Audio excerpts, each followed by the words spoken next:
30 previews en 30 jours. Eh oui, direction le Tennessee. Direction la maison des ours. Ouais, trop cool. On s'installe peinard, gros classique comme d'habitude, comme vous le savez, 30 jours avant la reprise de la saison NBA.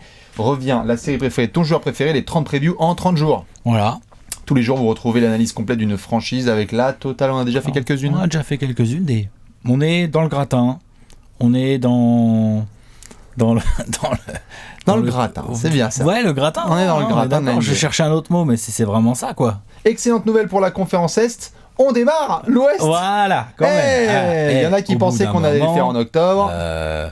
Faut quand même arriver à l'Ouest, quoi. C'est ça. Et on démarre avec les Memphis Grizzlies. Encore une fois, est-ce que ça veut dire qu'ils vont être derniers de la conférence Ouest cette année? Pas forcément. Voilà. Est-ce que ça veut dire qu'ils sont forcément moins bons que les équipes qu'on va faire derrière? Pas forcément. Absolument pas. Est-ce qu'ils sont forcément meilleurs que les équipes qu'on a fait avant? À discuter. Et c'est ce qu'on va faire justement sur cette preview. Mais comme d'habitude, vous connaissez ce qui se passe en début d'émission, des 30 previews en 30 jours. Petit coup d'œil dans le rétroviseur.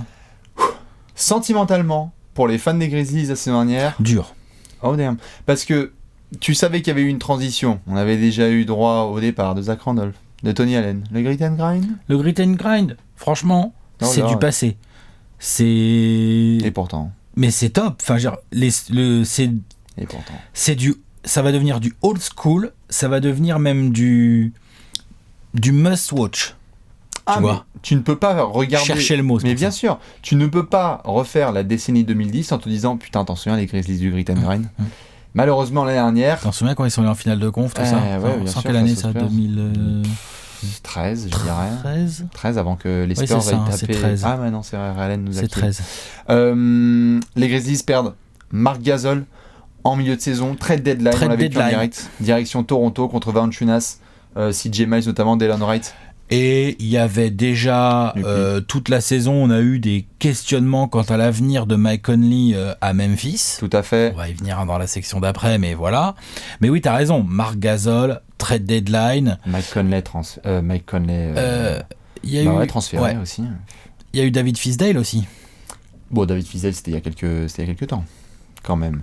Ça, je dis de la merde, moi. Bah, David je dis de la grosse merde. Il a eu le temps de passer par 2-3 Pôle emploi. Par rapport à Marc Gasol, il y avait eu l'espèce de petit incident David Fisdale. Tout à fait. Je veux pas dire qu'ils ont viré David Fisdale là, mais c'est quand même bien ça. Oui, il y a eu un départ par rapport à Fisdale qui a créé. Du coup, tu te retrouves avec JB Bickerstaff, où on se doutait quand même que c'était peut-être pas forcément le coach de l'avenir des Grizzlies.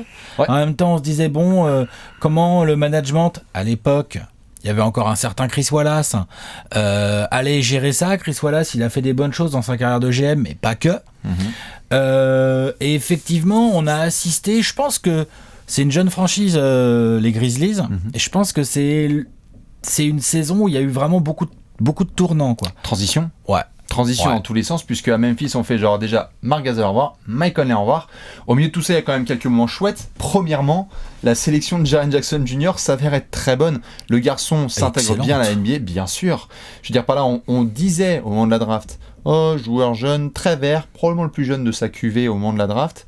Et il arrive et pas de problème, impact défensif, offensif, des matchs à plus de 30 points. Ils ont pas hésité et franchement, au bout d'une saison, tu fais bien joué. Ta fondation est là, au moins à ton poste 2, 4, 5 à définir encore par la suite avec notamment... On peut jouer les deux. Hein. Tout à fait, avec le roster complet qu'on va faire. Des moments assez fun, Joachim Noah. N'empêche. C'était de la balle. Parce que quand il y a eu l'essai de Jukes avec le match contre les Lakers et tout ça, c'était frais. Parce qu'il y avait beaucoup de moments moroses pour les fans des Grizzlies. Et quand il y a eu ça, là, Delon Wright. Ça lui va bien. Bien sûr, pour Joachim. Delon Wright, très intéressant. Qui a lâché le triple-double. Jonas. Jonas Valanciunas en 20-10 sur la deuxième partie de saison avec les Grizzlies. Non. Donc, voilà. Au final, t'as une saison... mi-Fig, mi-Grizzlies, qui se termine quand même un peu dans le fond de l'Ouest, sans grosse surprise. Un chèque Robert Perra, il avait dit que c'était encore une saison à 50 wins. Voilà, j'arrête après, c'est la dernière fois que je fais la punchline. Mais voilà, ça n'était pas le cas. Ah, bien sûr. Et du coup, tu t'es ramené quand même à la loterie, avec un assez gros pourcentage de chance d'avoir une bonne place. Et dis-moi, je crois qu'ils ont eu quand même une bonne place. Bah non. Lucky Strike dans le Tennessee, tu passes en 2e place. Elle est quand même belle. Ça, c'est cool. Elle est quand même magnifique. Surtout quand t'as prévu en effet de tourner la page Mike Conley. Tu dis, je vais peut-être prendre un meneur, etc. Voilà, ça, on va en parler. Voilà. Mais sinon, dans les autres petites choses à signaler, On le sait, il y avait beaucoup d'espoir, notamment sur Dion Brooks, compliqué notamment parce qu'il y a eu des blessures. Il y a eu blessure, ça c'est moche. Kyle Anderson aussi qui avait été signé. Tout à Peut-être fait. que certains attendaient un peu plus. Tout à fait. Mais ça a été un peu complicado. Quoi, ça a été une saison compliquée avec beaucoup de mouvements où il n'y a pas eu tant de wins que ça. Mais on va arriver gentiment là sur le marché de l'été. On va se rendre compte que le nouveau management, changement complet. Chris Wallace, changement complet. Ça aussi on le met dans le rétro, non? Chris Wallace, tiens. Bien sûr. Tu vois le grand placard là-bas là? C'est ça. Tiens, mets-toi là, referme les portes. Coupe ton téléphone. Ouais. Et voilà. Non mais c'est ça. Hein. Bien sûr. Tu vois. Et donc là, d'autres copains. Du mouvement, les proprios, les dirigeants ont décidé de changer un peu le board sportif, si j'ose dire ainsi. Et c'est ce dont on va parler tout de suite. Voilà, ma foi. exactement. Dans la rubrique spéciale, on va regarder ce qui s'est passé sur le marché de l'été. Le tableau. Boum. Ah bah il y a du mouvement. Alors il y a eu beaucoup de mouvements. Ça a bougé. Tout à fait. Spoiler alert, parce qu'il y en a, on sait, qui vont dire « Ah mais non, il n'y a pas ça ». Oui, évidemment, comment est-ce que tu peux mettre par exemple un gars comme Dwight Howard en arrivée ou en départ? Parce que le mec, il arrive. André Iguodala, what the fuck. Pour l'instant, c'est une arrivée. Exactement. Au moment où nous tournons cette vidéo. Exactement. On n'a pas mis non plus, évidemment, du Taylor Jenkins en tant que coach, qui débarque. Donc il débarque. Hein. Donc JB, c'est par rapport à ce que je disais tout à l'heure dans le coup d'œil du rétro, JB Bickerstaff, bon bah voilà, ça il a fait 1 an, il a fait un espèce d'intérim un peu. C'est ça. Hein, dans les joueurs qui partent quand même, c'est la fin officielle de l'ère Chandler Parsons à Memphis. Ça c'est quand même une sacrée bonne nouvelle. Je pense que personne va s'en plaindre trop à Memphis ou... Non, et moi je le récupère, très content de le récupérer à Atlanta. Voilà, c'est ça. Pour qu'il cire le banc. Des petites sélections évidemment à la draft, notamment 2 noms, Ja Morant, Brandon Clark. Là t'es dans les arrivées là, ouais. Tout à fait, dans les arrivées. Pardon, ok, ouais. Parce qu'après, bon, dans les départs... niveau départ, tu vois, Avery Bradley n'a fait qu'un passage court. Évidemment, Mike Conley, on vient d'en parler. Mike Conley, évidemment. C'est la date entourée sur le parquet, sur la plupart des calendriers, c'est Utah, Memphis. Gros trade. Je veux dire, Mike Conley s'en va de Memphis. Je veux dire, le gars... à lui seul, il représente un grand pan de l'histoire de Memphis, quoi. Bien sûr. Le meneur du grit and grind, c'est Pépère. C'est ça. Donc là-dessus, voilà. Tu as parlé de Chandler Parsons. Évidemment, du coup, ils ont perdu aussi CJ Miles. Ouais, il y avait surtout l'interrogation, elle se faisait sur Delon Wright. Ils l'ont pas gardé. Ils l'ont pas gardé, ils ont réussi à prolonger Jonas Valanciunas avec un contrat fort sympathique. Tout à fait, bon contrat pour Jonas. Et ils ont perdu juste le petit coup de cœur local, Javon Carter, espèce de pitbull défensif qui est... Dans le trade avec les Suns, le trade qui lui, du côté arrivé, amène Josh Jackson à Memphis. Ils ont récupéré Tyus Jones.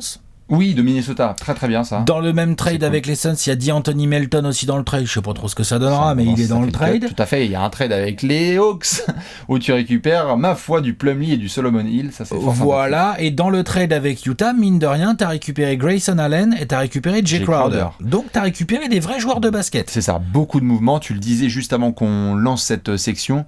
Je pense que le plus gros mouvement de cet été à Memphis, c'est tout en haut de la chaîne, c'est-à-dire le management. Voilà. Ça faisait des années qu'on parlait avec certains fans et qu'il y avait cette espèce d'appréhension chaque été quand tu as ton management avec notamment Chris Wallace et d'autres gars.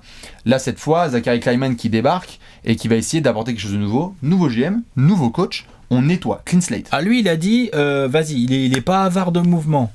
Ce qu'il faut bien comprendre, c'est qu'aujourd'hui, Iggy compris, t'as quand même déjà 126 millions à peu près de salaire sur la saison à venir à Memphis. C'est encore quelques contrats. Donc c'est gros, tu vois. Le plus gros move, mais le nettoyage est bien démarré. En termes de départ, le plus gros move, c'est évidemment Conley. En termes d'arrivée, c'est quand même Ja Morant, quoi, numéro 2 de la draft. Ja Morant, parlons-en, tout à fait. Numéro 2 de la draft, exceptionnel du côté de Murray State en NCAA. On voit cette espèce de dragster dynamite. Bon passeur. Alors tiens, que se passe-t-il? Agressif vers le cercle. Westbrook qui a eu un gosse avec Lillard, c'est comment cette affaire? Ou avec John Wall. Ouais, avec John Wall. Faut voir le shoot, mais ça a pas l'air mal. C'est un gars zarbi, enfin il est athlétiquement, il est spécial. C'est un type du labo, comme on dit. Ouais. Donc ça, lui, pour le coup, on se dit, bon, c'est quand qu'il joue Memphis, je veux bien voir Ja Morant sur un terrain en NBA. Bien sûr. Je veux bien voir Ja Morant avec Jaren Jackson qui vient lui faire un écran. Et c'est ce qui est après, tout à fait. C'est ce qui est excitant pour les fans de Memphis. Tout à fait. Cette association, c'est ce nouveau départ. Et puis tous ces petits jeunes qui sont autour, parce que quand tu avais les anciens là, qu'on voyait Marc Gasol, Mike Conley et tout, on se disait quelques jeunes qui peuvent se débrouiller, Dion Brooks, Kyle Anderson, etc. Mais là, tu as Ja Morant et Jaren Jackson, comme tu l'as mentionné. Josh Jackson, je veux dire, c'est un mec qui était combienième, 4e choix de draft. Je crois que je vais en parler, mais ouais, carrément. Très bien, bon bah je le laisse. Mais ça fait partie, très bien, très bien. Et bah, tu vois, magnifique. Tu vois, quand tu me stops, c'est parfait. Mais il y a de plus en plus de jeunes que Memphis essaie de développer. On parle de Ja Morant évidemment, mais Josh Jackson, t'as raison de le citer, mais je veux dire, en termes de potentiel, là, Morant, Jackson. C'est hyper excitant, bien sûr. On est très haut en termes de potentiel. Bien sûr. Maintenant. Et même Monsieur Brandon Clark, qui a fait une grosse saison à Gonzaga quand même. Ils l'ont eu bas dans la draft en plus. Ils l'ont eu bas, qui a fait un taf de ouf en Summer League. De toute façon, très intéressant. Je dis pas de conneries, je crois que c'est Memphis qui repart avec le gros lot à la Summer League. Je crois que Memphis l'a remporté la Summer League de cette année. Je suis pas bien la Summer League. Je crois bien, mais Brandon Clark avait fait le taf de ouf. Il a ce côté aussi impact immédiat en NBA. Cette espèce de forward vraiment qui monte la gorge à l'arceau et qui peut scorer dès demain matin, quoi. Non. Ça a beaucoup bougé, beaucoup de départs. On a lâché des joueurs expérimentés, ça ramène du jeune de tous les côtés. Donc du coup, Taylor Jenkins qui débarque là à Memphis avec l'objectif de faire progresser tout ce groupe, il va avoir, mine de rien, il a quand même de la cam, comme on dit vulgairement. Tout à fait. Il a de la cam, il a des joueurs à tous les postes, donc il va avoir des choix à faire, mais il y a de quoi bosser, je trouve. Exactement, il y a grave de quoi bosser. D'ailleurs, pour ceux qui ne le savent pas, Taylor Jenkins, on en a parlé en loin et en large sur un site sympathique qui s'appelle trashtalk.co. Prophète de Mike Budenholzer, on vient de la clique de Milwaukee, ancien assistant notamment, qui a fait ses gammes avec Bud, donc le Bud que vous avez connu à Atlanta et à Milwaukee, ce qui ne veut pas dire que Memphis va jouer comme les Bucks, mais ça veut dire que dans l'approche et le développement des joueurs, on a vu ce que certains ont donné en développement sous Mike Budenholzer, Dennis Schroeder, Eric Bledsoe, Malcolm Brogdon, enfin même la Giannis la saison qu'il a fait, enfin en développement de joueurs, il a ce profil intéressant Taylor Jenkins qui fait qu'il va être assez attendu en fait. Je suis d'accord. Donc on va surveiller tout ça, mais au global, quand on vient de le faire avec le marché de l'été, marché hyper actif des Grizzlies. C'était ouf, il y avait quasiment pas une semaine sans qu'on les voyait dans une rumeur de trade ou une arrivée. En plus, c'est pas fini parce que... le dossier Iggy. Le dossier Iggy. Et là, pour le coup, moi, je tiens à le dire, franchement, j'ai vu beaucoup de genre, ouais, les Grizzlies, free Iguodala et tout. Non, tu fais jouer tes droits, évidemment. Putain. Tu fais jouer tes droits. Quand même. Après, c'est normal qu'il y ait... Faudrait qu'il fasse quoi, là, qu'il le coupe pour que les Lakers puissent le prendre gratos? Non. Je suis bien d'accord, mais après, c'est aussi c'est la bataille des avis où tu as l'impression des joueurs d'être sous otage et l'impression de l'extérieur de vouloir laisser la franchise jouer ses droits. Là, il est bien payé, il a un contrat, il a été tradé. Ah, mais moi, je suis la franchise de Memphis, je joue mes droits pour essayer d'avoir quelque chose en contrepartie. Moi, je suis GM de Memphis, je fais les gars, vous pouvez vous toucher, j'en ai rien à faire. Lâche ton pic si tu veux. Lâche ton gros pic, quoi. Bien sûr. Ou lâche ton jeune à potentiel, j'en sais rien. Enfin, voilà, quoi. Pas de buyout, les frères. Franchement, alors là, full soutien là-dessus, parce que c'est clair. Quoi ce délire? Iguodala qui est venu évidemment de Golden State, pour ceux qui ne sont pas au courant ou qui vivaient la tête dans le cul depuis quelques années. Après, il faut voir jusqu'à quel point Iguodala est saoulé d'être à Memphis ou pas, tu vois.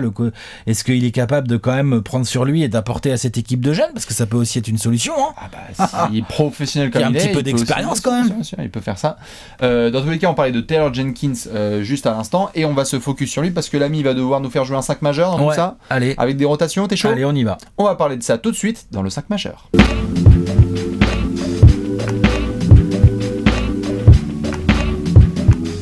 5 majeurs. Un meneur, un arrière, un ailier fort et un pivot. 5 joueurs à mettre sur le paletot et justement Taylor Jenkins, il va devoir nous utiliser tout ce petit monde dont tu as parlé, très excitant, il y a de la cam, il doit faire quelque chose. Y a-t-il, comme d'habitude, on commence par ça, y a-t-il des locks sûrs et certains dans le 5 majeur des Grizzlies? Franchement, ouais, il y en a. Oui. Il y en a. À la main. Ja Morant. Ja Morant. Ouais. Direct. Oui. Il n'y a pas d'hésitation, tu l'as drafté en 2, tu viens de lâcher Mike Conley, c'est pas Tyus Jones qui va prendre la main frais. Ni, je sais pas ce qu'il dit Anthony Melton. Non. Ni Grayson Allen. Grayson Allen, c'est plus un 2. Oui, non, mais je déconne. Voilà, pardon. Poste 4. Jaren Jackson Jr. Classique shit. Intouchable. Jonas Valanciunas au 5, franchement, j'aime beaucoup Miles Plumlee, je trouve que c'est un joueur sympa. Mais il prendra pas la place de Jonas Valanciunas. Si on aime le volleyball ou le dodgeball, on aime Miles Plumlee. Voilà. Mais sinon, oui, c'est clair, l'axe 1-4-5, il est déjà locked up. Après, effectivement, sur les postes 2-3, on va voir comment, mais moi j'ai déjà ma petite idée, franchement, comment Taylor Jenkins pourrait démarrer la saison. Moi je vois bien un petit Dylan Brooks titulaire en 2. Alors ça, je suis d'accord. Par contre, le 3, je veux bien ton avis. Moi, le 3, je serais pas du tout surpris Donc je compte pas Iggy pour l'instant dans les rotations. Tendu, en fait, hein. Je compte pas Iggy dans les rotations, mais pour moi c'est Josh Jackson. D'accord. Il va l'essayer, c'est sûr, au moins au début, je pense. Eh ben je me demande si... Tout à fait, Josh Jackson, tu mettrais quoi toi? Solomon Hill Solomon Hill? Non, moi je me demande si un Jay Crowder à ce moment-là, ça peut pas être utile. Ah ouais. Moi je l'ai dans mes petites rotations, je l'ai plus compté au poste 4. En 4 Ah ouais. Il peut jouer 2, 3 et 4. 2 il peut jouer Jay 2. Crowder. Il a joué à Utah, il a joué parfois en 2. Il a surtout joué 4. Il a surtout joué 4 aussi. Mais je le mettrais bien en 3. Kyle Anderson qui a été un peu titu parfois, mais en tout cas... Kyle Anderson peut très bien être le titulaire aussi. Hein. Oui, et il a été parfois, mais 1, 2, 4, 5. On est d'accord en tout cas sur l'axe Ja Morant, Dillon Brooks sur la ligne arrière, Jaren Jackson Jr., Jonas Valanciunas au poste 4-5. Après, pour l'ailier, ça dépend. Peut-être que Jenkins va te dire, allez, all young, on y va avec les plus jeunes, donc Josh Jackson, je le mets directement dans le 5 pour qu'il se développe bien, ce qui serait peut-être un peu intéressant pour son développement. Ou alors il lui file la gonfle avec la sortie avec Tyus Jones. Est-ce que j'ai besoin d'un mec qui space un peu plus, parce que j'adore Josh Jackson, mais c'est pas la même gâchette qu'un, par exemple, qu'un Jay Crowder ou Kyle Anderson même. Kyle Anderson, il shoot bien. Hein. Ça peut aller en effet, et donc du coup, dites-nous déjà, ceux qui le regardent, on sait que la Grizzlies Nation regarde aussi, qui vous mettez au poste 3, parce que c'est pas si évident que ça. Non, c'est pas évident. Après, ce qui va être intéressant de regarder, c'est quel état d'esprit, quelle philosophie de jeu Taylor Jenkins va vouloir inculquer à cette équipe. C'est-à-dire que t'as Ja Morant à la main. C'est pas un joueur de grit and grind. Dès que tu peux avoir de la transition et de l'espace, vas-y. Alors effectivement, Valanciunas, la transition, l'espace, je dis pas qu'il peut pas le faire, mais Valanciunas, pour le coup, lui, est un vrai joueur intérieur à l'européenne, avec de la technique, du footwork, qui aime bien avoir la balle au poste en attaque. Qui aime la FIBA, etc. Oui, tout à fait. Voilà. Donc là, par contre, Jaren Jackson, Jay Crowder, Solomon Hill, Dillon Brooks, ça peut courir avec Ja Morant, il n'y a pas de souci. Hein. Oui, exactement. Ça y va. Hein. C'est ce qui change totalement des années précédentes et ce qui sera intéressant à regarder avec Taylor Jenkins. Voilà. Est-ce que c'est un mec qui va dire... C'est pour ça qu'on parlait tout à l'heure d'apôtre de Budenholzer, c'est est-ce que Bud, qu'on connaît, qui est capable de galoper, mouvement de balle, etc., créer des décalages, a enseigné ça à Taylor Jenkins. Est-ce que l'autre, est-ce qu'il aime le même esprit? Ça, tout à fait. Est-ce qu'il préfère peut-être l'attaque en triangle? Est-ce qu'il préfère l'attaque en chemin de fer? Voilà, tu vois. Donc là-dessus, va y avoir toute une réflexion. Ensuite, ce qui est intéressant, c'est... Moi, j'aime bien le second unit. Voilà, c'est-à-dire que moi, tu me mets Tyus Jones avec Brandon Clark, Grayson Allen, Brandon Clark, je sais pas si tu auras du Jay Crowder, du Josh Jackson ou du Kyle Anderson, mais ceux que t'as pas mis dans le 5, tu les mets là au poste 3, un petit Miles Plumlee, ou alors de temps en temps tu small ballies un peu tout ça, tu laisses Jaren Jackson en 5, tu sais, des trucs comme ça. Ou moi je trouve que t'as une profondeur d'effectif. Bon, attention, on n'est pas en train de dire qu'ils sont contenders, mais je veux dire, t'as des joueurs. Il y a des équipes dont on n'a pas encore parlé, où peut-être qu'ils vont gagner plus de matchs que les Grizzlies, parce que en termes de talent tout de suite, ils vont être au-dessus. Par contre, en termes de rotation, attention. Ouais. Attention. C'est clair. Et évidemment, rien n'est figé. Hein, on le dit, les line-up évoluent tout au long de l'année, donc ça veut dire que une doublette Valanciunas, Jaren Jackson Jr. peut parfois changer parce que tu affrontes une équipe plus petite et donc, tu viens de le mentionner, Jaren Jackson Jr. directement en 5 et plein de gars après pour spacer. Ça va être hyper intéressant. Voilà. Et puis moi je veux bien voir aussi comment cette équipe va évoluer au cours de l'année, c'est-à-dire par exemple rien n'a été écrit, Jay Crowder, est-ce qu'il va finir la saison aux Grizzlies? Il va continuer du mouvement. Kyle Anderson, il vient de signer mais on sait jamais. Oui, mais ça nettoie tout à fait. Il y a Miles Plumlee est sujet à être potentiellement tradé. Demain tu vas avoir une énorme offre sur une belle offre sur un Grayson Allen ou même un Dillon Brooks, soyons fous, tu vois, tu disais là le contender qui veut un petit Jay Crowder en sortie de banc, il va se pointer en janvier tu vois, dans le management de Memphis. Et il va dire tiens, vas-y, je te file ci et ça, et ils vont réfléchir à Memphis. Maintenant, le truc qui m'intrigue, parce que ça a été un peu le dossier par rapport à la prolongation de Jonas Valanciunas, lui il avait dit qu'il voulait pas non plus être dans un rebuild, mais bon, en même temps, quand tu prolonges à Memphis, tu t'attends pas non plus à jouer les playoffs demain matin. Ça se trouve, ils vont le faire, mais à coup pas. Mais est-ce que dans ce genre de négociation aussi, tu t'attends à un certain apport, à un nombre de balles? C'est-à-dire que Valanciunas vient de faire la demi-saison de sa life en 20-10 sous Bickerstaff avec Mike Conley.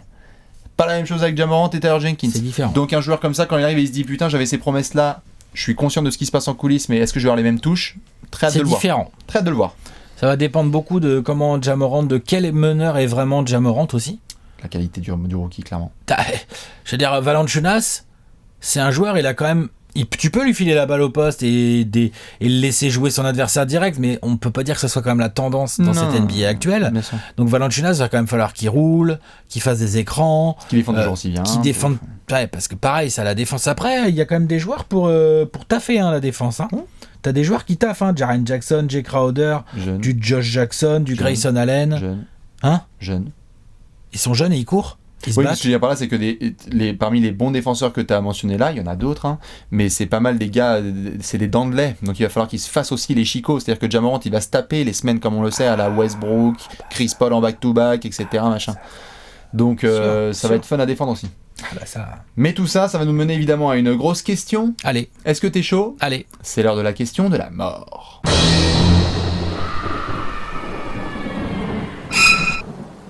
La question de la mort. The question of the death.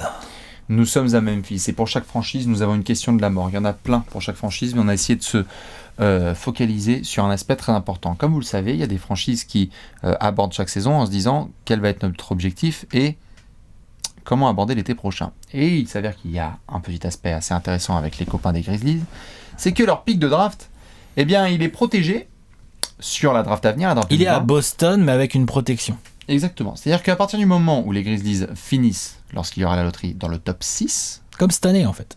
Exactement. Cette année, c'était 8, je crois. C'est ça. S'ils sont dans le top 6, ils gardent leur pick. Le problème, c'est que si tu es Memphis et que tu gardes ce pick, l'année prochaine, il n'est pas protégé. Il n'est pas protégé et à c'est Boston swap. Boston se fait plaisir. Ouais. La question de la mort, c'est la suivante. Si tu es Memphis et que tu reconstruis ton image et que tu essaies de développer des jeunes, est-ce que, quand on va se ramener évidemment au fur et à mesure de la saison vers mars-avril, dans quelle dynamique tu es ? Est-ce que ça influe directement sur tes résultats ? Est-ce que tu mises tout sur la loterie ? C'est un pan qui est très intéressant pour Memphis. C'est très intéressant et en même temps, je suis pas sûr qu'ils aient à faire des calculs tellement là-dessus parce qu'on a pu voir cette année avec le nouveau système de loterie. Que même si par exemple, je sais pas, on dit n'importe quoi, on dit ah non mais Memphis, on dit t'es les Lakers, t'es projeté 10, tu finis 3. Ils devraient tanker comme des grands malades pour être sûr d'avoir leur pick cette année, tu vois, qu'ils soient protégés un 6 pour pouvoir drafter haut cette année. Sauf qu'en fait, t'as pas d'assurance, on l'a vu. Memphis a fini 2e, ils en ont bénéficié cette année, ça pourrait leur coûter la saison prochaine. Sauf que quelque part, la question qu'on se pose, c'est si ça leur coûte que quelle que soit la saison que fait Memphis, mais a priori, après, c'est pas un spoiler de pronostic de dire ça, on va pas les mettre tout en haut de l'Ouest, quoi. C'est pas prévu. A priori, ça sent quand même fort le lottery pick pour Memphis, voire le lottery pick plutôt bien placé. Si par hasard, les nouvelles probabilités de la loterie faisaient que Memphis se retrouvait 7, 8, 9, j'en sais rien, tu vois, un truc comme ça. Du coup, le pick, il file à Boston, mais au moins, c'est fait, quoi. Ben, c'est ça. C'est qu'il y a plein de franchises qui ont été, on a vu avec les Nets comment ça s'est passé quand ils se sont fait dépouiller par les Celtics pendant quelques années. Si tu es Memphis, quand tu es dans ce genre de situation, t'as pas envie d'avoir des chaînes attachées aux pieds. Et là, il y a un nouveau management avec Kleiman qui débarque et où tu te dis, bon, évidemment, on va pas faire de calcul de ce genre-là. Mais moi, je prends un exemple tout con, celui d'Atlanta. L'année dernière, on s'est dit, on va essayer de développer évidemment au maximum parce que tu veux développer tes jeunes. N'importe quel coach et management veut qu'il y ait une nouvelle attitude, des bonnes bases, et c'est en apprenant à gagner que tu gagnes de plus en plus de matchs. Ouais. Mais le truc, c'est que quand tu te ramènes en fin de saison, tu as des pressions du management sur le coaching staff notamment, pour faire jouer d'autres joueurs, et qui peuvent impacter notamment tes résultats. Parce que du coup, quelle va être la stratégie des Grizzlies ? Est-ce que tu as envie, là, si tu sens que tu peux avoir un bête de joueur dans le top 6 de la draft et que la draft prochaine, tu la regardes et tu te dis on peut peut-être avoir un joueur excellent au poste 2-3 parce qu'on a déjà l'axe 1-4. Est-ce que tu vas dans cette direction-là ou tu te dis non, yeux fermés, on essaye vraiment d'aller le plus loin possible cette saison et si la prochaine, le pic qui nous revient en 2021, mais du coup on a déjà bien progressé, fuck quoi. Mais pour moi, au-delà de l'aspect que tu viens de décrire, c'est-à-dire jouer, pas jouer et tout, pour moi, au-delà de cet aspect-là, je trouve que le nouveau système de loterie quand même annihile, c'est un grand mot, mais modifie vraiment ce calcul dans le sens, moi je trouve que Memphis... ça a changé le top 3 cette année. Ouais. Oui, mais c'était un one-shot, ça se trouve l'année prochaine on va avoir exactement le respect de toutes les quotes, quoi. Enfin de toutes les probas. Peut-être, tout à fait. Mais et on va se dire, merde, l'année dernière, on a fait des conclusions. Et on a vu aussi cette année que Atlanta, avec son 8 et son 10, finalement, ils sont très contents, par exemple, tu vois. Donc c'est aussi ça aussi, les drafts, c'est aléatoire.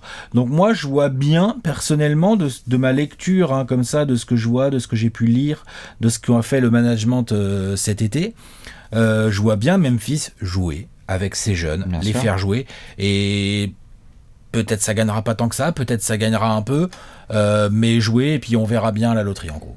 Moi, je les vois pas faire de calcul. Non, normalement, je te suis là-dessus, mais je veux bien refaire un point le 1er mars. Oui, parce que quand en février, tu commences à piquer du nez et que tu sens que tu as cette possibilité-là, il y a des réunions. Nous, on est là, on suit la NBA de loin, mais il y a des réunions entre managers où ils se disent, bon, les gars, il nous reste 6 semaines, what the fuck, qu'est-ce qu'on fait ? Puis pour moi, là où ça pèse aussi, c'est genre, je sais pas, Josh Jackson se fait une petite blessure pas grave, tu vois ?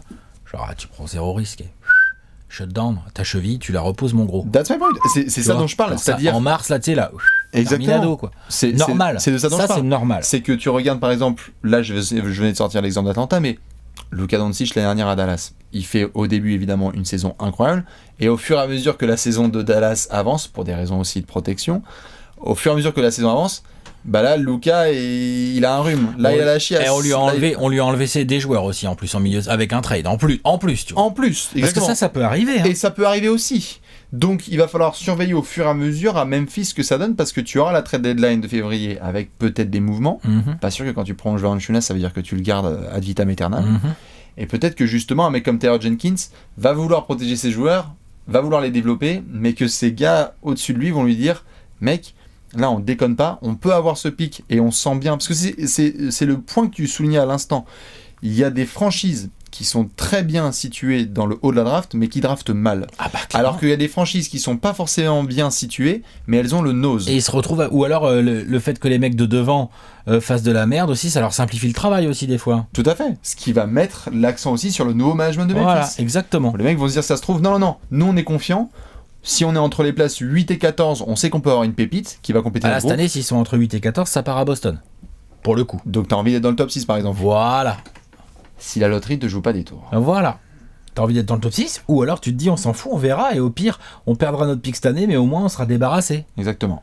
Ce qui veut dire évidemment que si vous êtes fan de Memphis et que vous avez des potes qui sont fans de Boston, n'hésitez pas à vous tenir au courant. Ouais. Sur la saison. Envoyez-vous des petits WhatsApp. Ah, t'as perdu toi. Ah, moi j'ai gagné là. Merde, tu veux pas qu'on échange un peu ? Bref, ce sera à surveiller. Dites-nous ce que vous en pensez, notamment la Grizzlies Nation par rapport à cette question de la mort. Nous, on va devoir enchaîner sur... The Gerrard. Un trophée du peuple. Exactement. C'est l'heure du Gerrard d'or.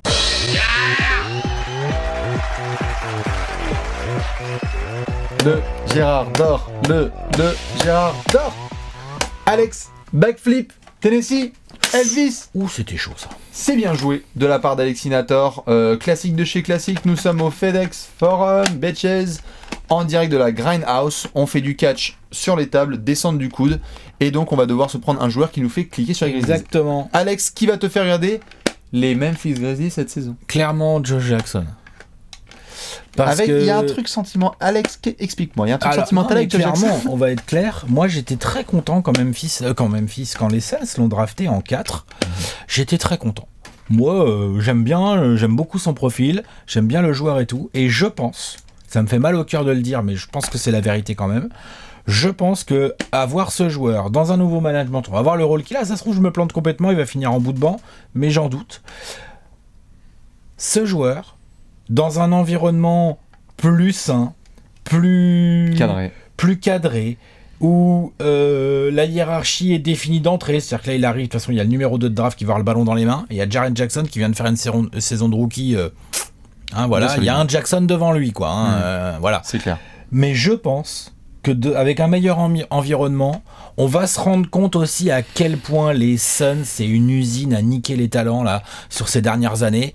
Et Josh Jackson, c'est un bon basketteur. Alors c'est vrai que en termes de spacing, tout ça, mais moi j'ai beaucoup regardé jouer les Suns, évidemment, ces dernières années. Et Josh Jackson, il sait un peu tout faire. Combien de fois je l'ai vu quand même, mine de rien, contribuer alors que ça rentrait pas au tir, ça intercepte, ça prend des non mais l'énergie sur le parquet, elle est folle. Ça se bat, c'est un bel athlète et tout. Alors ouais, il a l'air d'avoir une tête de con. Il a eu des petits soucis de justice là récemment, là j'ai vu et tout. Il s'est fait menotter dans un strip club, c'est pas tout à fait grave. 3 fois rien, quoi. Mais voilà, non mais donc on va voir effectivement, ça se trouve, je me trompe, et ça se trouve en fait Josh Jackson, il est juste ingérable, et dans un an les Grizzlies ils vont nous faire genre, vas-y, vous en voulez pas le reprendre et tout, tu vois, genre, peut-être. Mais moi, j'y crois.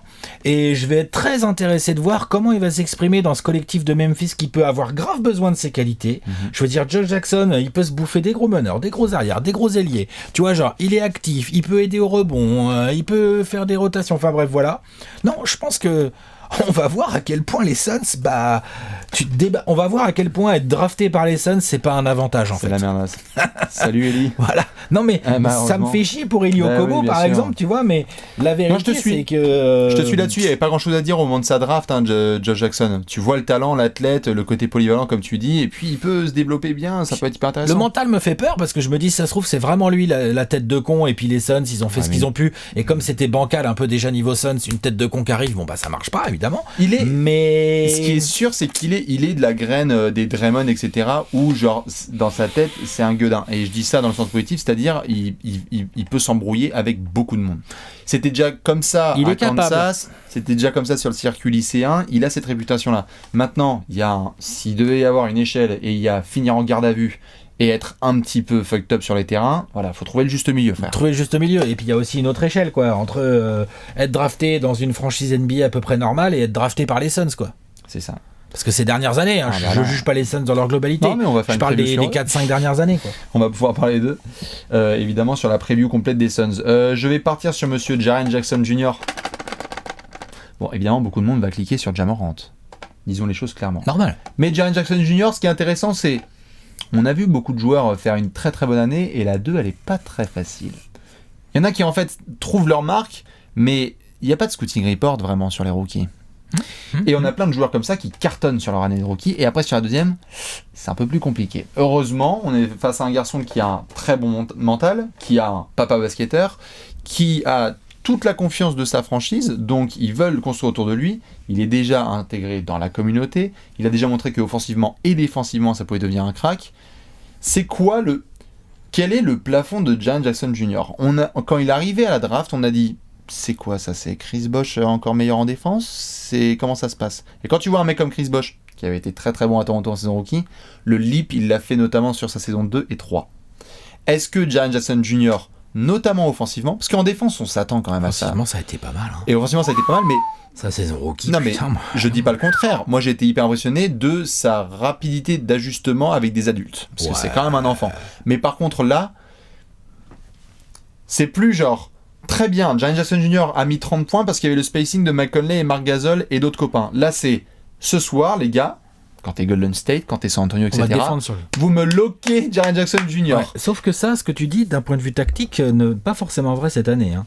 Parce que Ja Morant, il va avoir de l'attention aussi. Hein. Et Valanciunas, les soirs où il est un peu en forme, ça va faire de l'espace pour Jaren Jackson. Tout à fait. Il n'empêche que sur le playbook de Taylor Jenkins, et je l'espère bien, il va pas avoir 4 shoots par match. Jaren Jackson Jr. J'espère bien aussi, hein, sinon ça va gueuler. Hein. Sinon ça va gueuler. Et donc, quand il a cette cargaison de shoot, qu'est-ce qu'il en fait? Comment est-ce qu'il sélectionne? Il y a eu beaucoup de spot-up shoot. Donc à ce moment-là, c'est très bien un système. Mais là, il va s'entendre avec Ja Morant. Hein. Est-ce que les deux, ça va devenir des buddies au bout de 2 semaines, là, puis ça va se trouver les yeux fermés, ou alors est-ce que ça va... Non, mais tu sais, après, on sait pas. Non, on sait pas, mais ce qui est en tout cas sûr et certain, c'est que dans la mentalité de Memphis et donc des Grizzlies, dans la franchise dans leur région, ils adorent Jaren Jackson Jr. Là, il coche absolument toutes les cases, il a le sourire, il a la présence, il s'exprime bien, il se bat, enfin c'est parfait. C'est quoi le leap? Est-ce que c'est un franchise player ou est-ce que c'est un très bon joueur de complément? Voilà. Est-ce que c'est le lieutenant de Ja Morant ou est-ce que Ja Morant va devenir le lieutenant de Jaren Jackson? C'est une question à laquelle on ne peut pas répondre en un an, non, mais les là. débuts de réponse seront sur la saison à venir. Voilà. Monsieur Josh Jackson pour Alex et Monsieur Jaren Jackson Jr. On est sur les Jackson 5, ouais, tout à fait, sur cette preview des Grizzlies. Nous, on va enchaîner. Allez. Qu'est-ce qu'on a? Pronostico. C'est l'heure du pronostic. Pronostic time. Pronostic. 24 secondes pour Alex, 24 secondes pour Vivi, vous connaissez le classique. Avant ça, la cote du champion. Ouais. Alors, Alex, c'est quoi ça? C'est pareil, chez Unibet, ils ont pas froid aux yeux. Pour eux, les Grizzlies ont une cote pour être champion. Hein. Elle est à 201. Hein. Donc, avis aux fans de miel, avis aux ours qui sortent, qui viennent d'hiberner. Vous pouvez mettre votre petit billet de 10, allez, de 10. C'est ça. Et le billet de 10 peut devenir un billet de de 2000, c'est ça. Mais il peut aussi devenir un billet de 0. Un peu devenir un billet de 0. Avis aux alcooliques, avis aux dépressifs, avis à tous ces gens qui ont envie de perdre leurs sous rapidement. Non, évidemment, si vous voulez, allez-y, foncez, mais c'est drôle. Ça nous fait marrer. C'est ça. Nous, on va passer aux choses sérieuses avec évidemment le prono de 24 secondes. Alex, est-ce que t'es chaud? Ouais. 24 secondes pour nous prévoir la saison des Grizzlies. 3, 2, 1.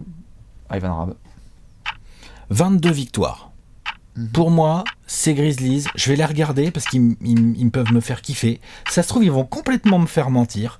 Je pense que le talent est grave là, le potentiel est indéniable. Par contre, cette année-là, à l'instant T, je pense que cette conférence Ouest peut être un enfer pour eux. Beaucoup de matchs compliqués, beaucoup de défaites. Donc je leur donne que 22 wins et ouais, je les mets derniers à l'Ouest. Ah, tu les mets tout dernier? Ouais. D'accord. Fan des Grizzlies. Attention. 3. Ma foi. Ma foi, on va voir ce que ça va donner. Tout à fait. Allez, 3, 2, 1, top chrono. 22 victoires. Ils sont pas derniers. Toi aussi, mais pas dernier. Mais ils sont d'accord. Par contre, je te suis sur un point tout à fait. Il y a moyen qu'ils nous fassent mentir parce qu'il y a ce bon alliage de mecs qui taffent avec des jeunes. Et en fait, gros point d'interrogation sur Taylor Jenkins. Très hâte de le suivre. On va voir ce que ça peut donner comme identité, style de jeu, si ça galope ou pas. Par contre, attention, on a certes parlé de profondeur, mais dès qu'il y a un starter qui tombe, ça peut retomber très vite au niveau des défaites. Voilà, 22 victoires à peu près pour nos amis les Grizzlies. 14e place à l'Ouest. Il y a quand même... Je veux dire, il y a des séries de 4 ou 5 matchs de suite. J'ai regardé un peu leur calendrier. On est à l'Ouest, quoi.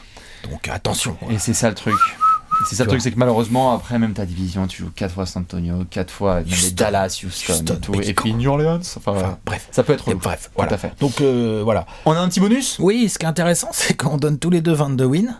Et chez Unibet, les mecs, ils sont quand même comme as, là, ils sortent les muscles et tout. L'over-under est à 26,5. Donc on rappelle juste le système d'over-under, c'est tout simple, hein, vous pouvez y aller, c'est on prend un chiffre, 26,5, et donc si c'est plus, vous pensez que les Grizzlies vont gagner plus, ou s'ils vont gagner moins, nous on a mis moins, mais il y a moyen qu'ils vous fassent chez. Voilà, donc là le billet de 10... Le billet de 10, le billet de 0, à voir. Il peut se tenter, exactement. On va montrer le gros tableau. Allez. Le gros tableau made by Léon, voilà, on commence à le remplir gentiment. Oh là là, les 30 previews en 30 jours avancent bien comme il faut.